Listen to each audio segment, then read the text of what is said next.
තුවාල වේලෙන බෙහෙතුත් ඉවරයි නේද? ටවුන් එකට යන්නත් ඕනේ. ඉෂාරයටත් කෝල් එකක් දාලා බැලුවා නම් හරි. ඌනම් මට බෑ කියන එකක් නැහැ. හෙලෝ හෙලෝ ඉෂාරයා කොහෙද බං ඉන්නේ උඹ? ගෙදර ඉන්න ඇති කියපන්.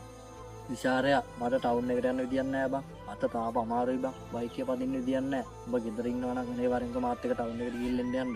මට බෙහෙත් ටික අරන් එන්න බං. අයියෝ වද දෙන්න බාබන් ආදි. මට අද ගෙදර වැඩ වගේක් තියෙනවා.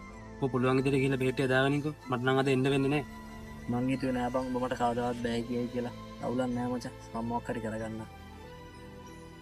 තමන්ට මොකක් හරි කරදරයක් වුණාම තමන් විතරමයි ඉතුරු වෙන්නේ කියලා මට දැන් තමයි තේරෙන්නේ.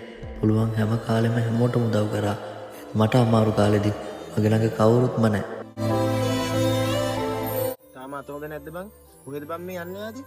ටවුන් එකට යනවා බං මලා බෙහෙත් ටික අරන් එන්න. ඇයි බං පයින් මේ යන්නේ ආදි? යාළුවෙක්වත් නැද්ද බං? මොන යාළුවද බං? අපිට කරදරයක් වුණාම කවුරුත් නෑනේ. පයින් යනවා ඉතින්. මොනවා කරන්නද බං? උඹ මටවත් කතා කරා නම් මං එනවනේ ආදි. ඇයි උඹ මට කතා කරේ නැත්තේ? ඉෂාරයට කෝල් කරා බං. ඌ ගත්ත ගමන් ගුවා එන්න බෑ කියලා. මං හිතුවා උඹත් ඌත් එක්ක ඉන්න උඹත් එන්න නැති වෙයි කියලා. ඒකයි උඹට කතා නොකර පයින් මේ යන්න හිතුවේ බං. එහෙම හිතන්න එපා බං. හැම යාළුවෙක් මේක වගේ නෑ. උඹ ඕන වෙලාවක මට කතා කරා. මං ඕන දෙයකට එන්නම් උඹත් එක්ක යන්න. උඹේ වචනෙත් ඇති මලා. thank you බං. මට අමාරු වෙලාවේ මාත් එක්ක හිටියට. හොඳ මේ යාළුවෝ කවදාවත් අමාරු තැන්වලදී තනි කරේ නෑ ආදි. මම හිතපු විදිය වැරදි. වාසි බලාගෙන ආශ්‍රය කරන යාළුවෝ අතරේ තමන් බින්දුවර වැටුනාම ළඟින් ඉන්න යාළුවෝ තෝනේ තරම් ඉන්නවා.